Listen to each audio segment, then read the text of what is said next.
Acara selanjutnya adalah sambutan dari Sahibul Hajah yang dalam hal ini akan disampaikan oleh beliau guru kita sekalian, Al-Habib Ahmad bin Muhammad Al-Habashi. Kepada beliau kami haturkan. Bismillahirrahmanirrahim. Assalamualaikum warahmatullahi wabarakatuh.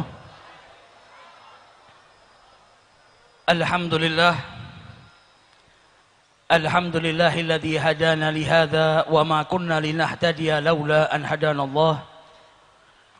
Subhanaka la ilma lana illa ma 'allamtana innaka antal alimul hakim. Rabbi syrah li sadri wa yassir li amri wahlul 'uqdatam min lisani yafqahu qawli. Allahumma salli wa sallim ala sayyidina Muhammad. Allahumma salli wa sallim ala sayyidina Muhammad. Miftah bab rahmatillah adada ma fi ilmillah salatan wa salaman daimaini bidawami mulkillah wa ala alihi wa sahbihi ajma'in, amma ba'du. Syekh Muhammad Adnan Al-Afyuni, salah seorang mufti yang ada di kota Damaskus, beliau menceritakan beberapa tahun yang lalu ada salah seorang yang berasal dari negara Syam. Kemudian ia mengajak istri, ibu dan kedua saudara wanitanya untuk berziarah ke makam Nabi besar Muhammad sallallahu alaihi wasallam dan menunaikan ibadah umrah.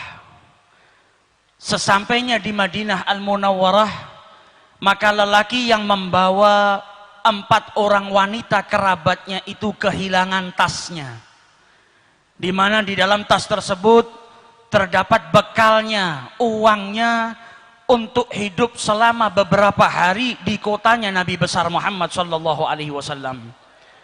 Maka sebagaimana mestinya setiap orang yang tinggal di negara orang asing, tidak kenal dengan siapapun, dan ia kehilangan hartanya, dan saat itu ia membawa sanak kerabatnya, pastilah dalam keadaan bingung, dalam keadaan gelisah. Maka di saat kegelisahannya, di saat dia dalam keadaan kebingungan, ia langsung masuk ke masjidnya Rasulullah sallallahu alaihi wasallam. Ia melaksanakan sholat 2 rakaat dan kemudian duduk di Raudhatus Syarif, memperbanyak sholawat kepada Rasulullah, karena selama ini ia dengar salah satu daripada keutamaannya bersolawat adalah diberi jalan keluar dari setiap kesusahan, dari setiap permasalahan dan kesempitan. Ia pun berulang kali bersolawat kepada Rasulullah, dan saat itu berada dekat dengan jasad sucinya Nabi besar Muhammad sallallahu alaihi wasallam.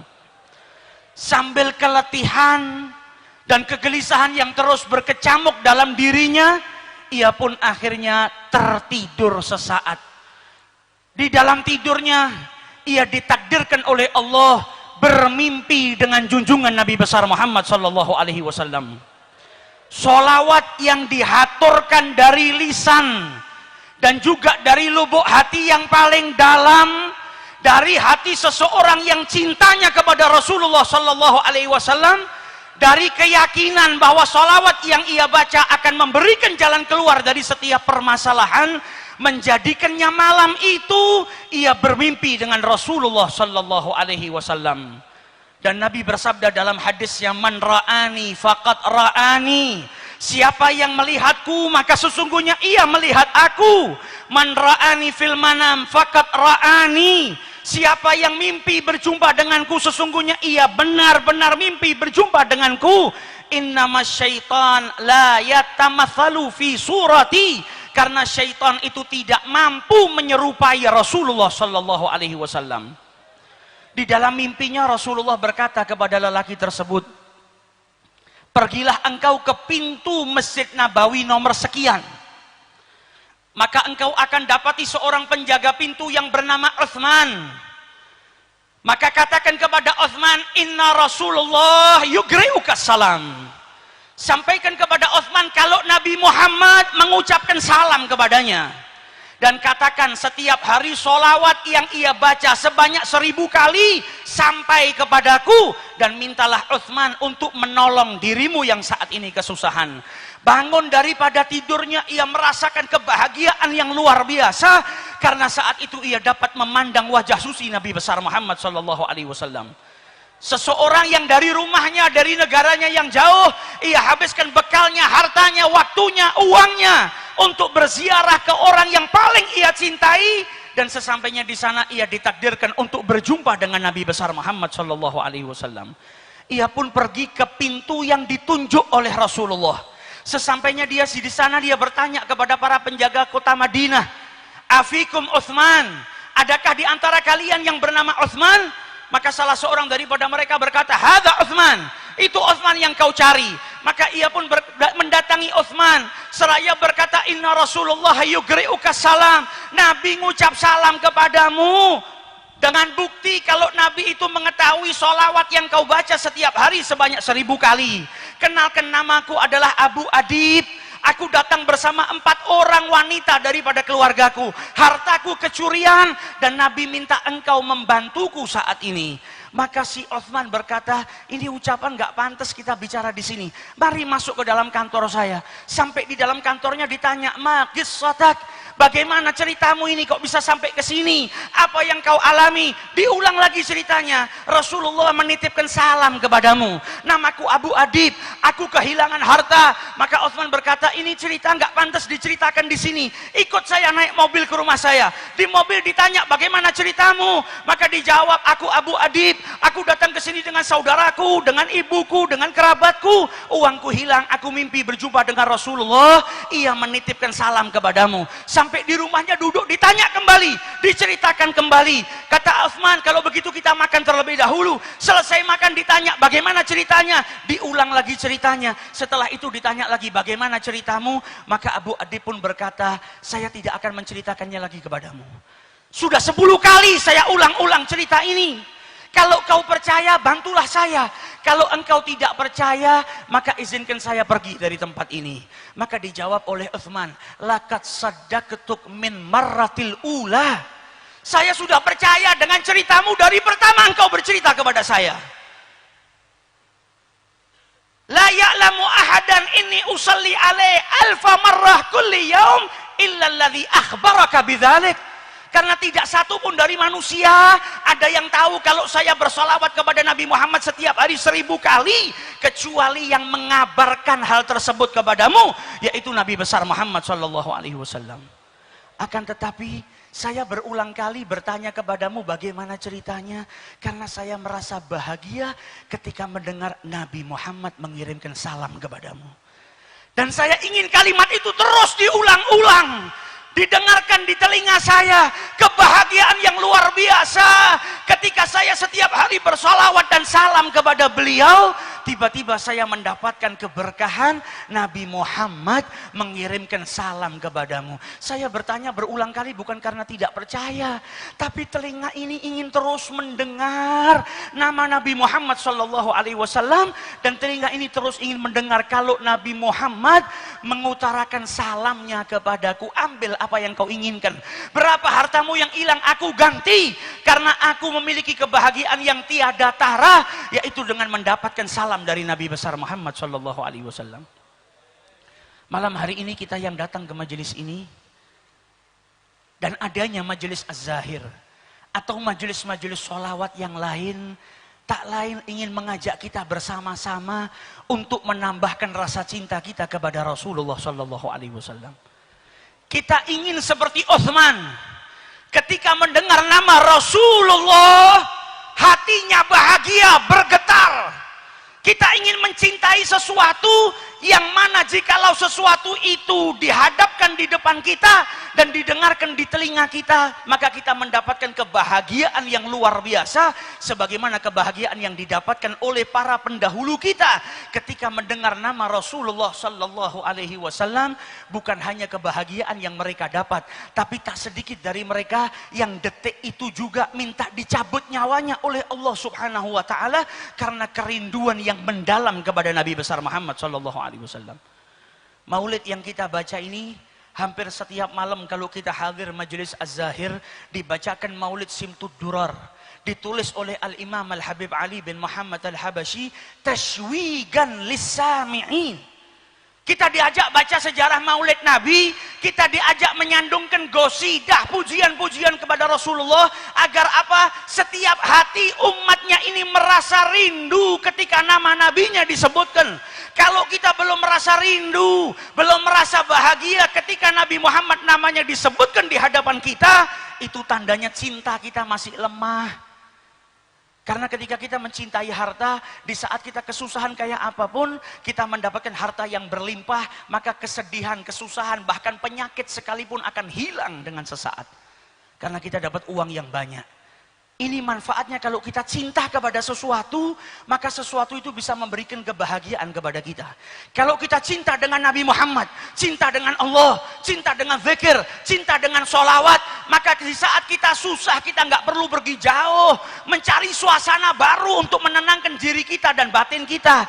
Di saat kita sakit, nggak perlu kita bersusah payah mencari obat, karena setiap sesuatu yang kita cintai menjadi obat bagi kita.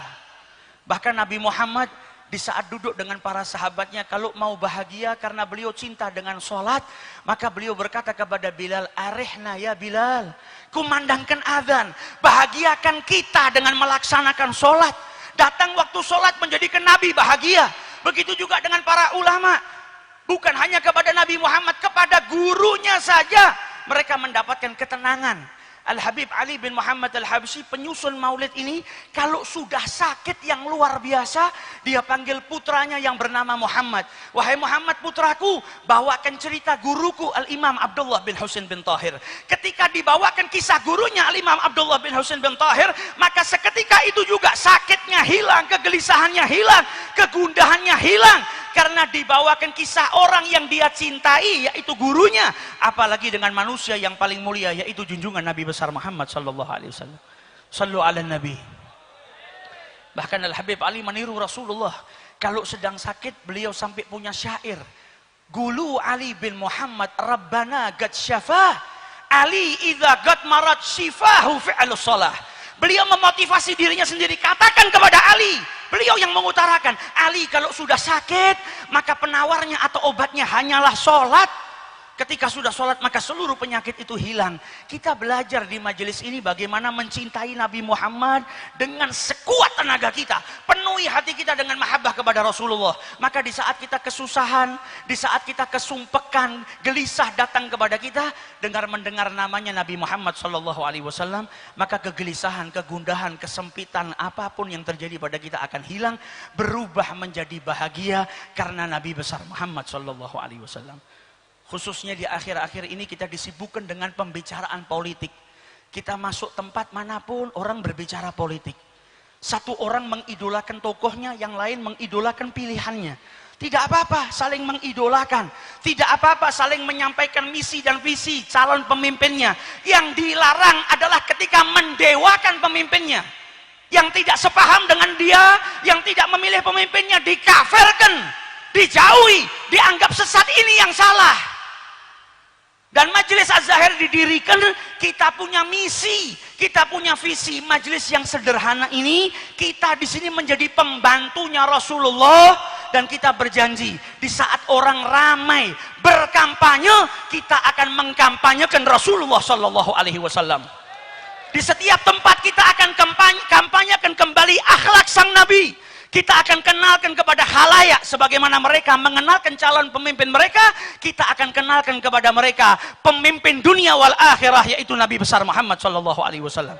Kita akan kenalkan bagaimana sabarnya beliau. Kita akan kenalkan kepada mereka bagaimana rumah tangga beliau. Kita akan kenalkan kepada khalayak ramai bagaimana cara mencintai Rasulullah. Insya Allah majelis yang sederhana ini dan upaya kami dalam berkhidmah yang masih bertumpuk atau berlumuran dengan riya dan tidak ikhlas dipandang oleh Allah Subhanahu wa taala, sehingga menjadikan Allah Subhanahu wa taala meridhai kita semua. Amin ya rabbal alamin. Dan kami berterima kasih atas seluruh hadirin yang pada malam hari ini, ikut datang di majelis yang penuh berkah ini. Semoga jikalau ada kekurangan atau sesuatu yang tidak berkenan, kami mohon maaf yang sebesar-besarnya, dan semoga yang hadir diberi ganjaran oleh Allah Subhanahu wa taala dengan dikabulkan hajat-hajatnya oleh Allah, diterima amal ibadahnya oleh Allah Subhanahu wa taala, pulang dari sini membawa keridhaan daripada Allah Subhanahu wa taala, dan semoga majelis yang kita hadiri malam hari ini menjadi pengayom dan pengaman negara tercinta kita, negara kesatuan Republik Indonesia. Selagi ada majelis maulid seperti ini, insya Allah negara kita tetap dilindungi oleh Allah Subhanahu wa taala, dijadikan baldatun thayyibatun wa rabbun ghafur. Dan sebagaimana yang dikatakan oleh Al-Habib Muhammad Lutfi bin Yahya, banyak orang yang mengatakan tahun ini tahun panas. Buat kita pecinta para Nabi Muhammad, gak ada yang namanya tahun panas. Sepanjang tahun kalau ada majelis ilmu, ada majelis sholawat, ada majelis maulid, buat kami adalah tahun perdamaian, adalah tahun kasih sayang, adalah tahun di mana kita terus menggapai dan mencari ridha Allah Subhanahu wa taala. Hadza minni wa la'afu minkum. Assalamualaikum warahmatullahi wabarakatuh.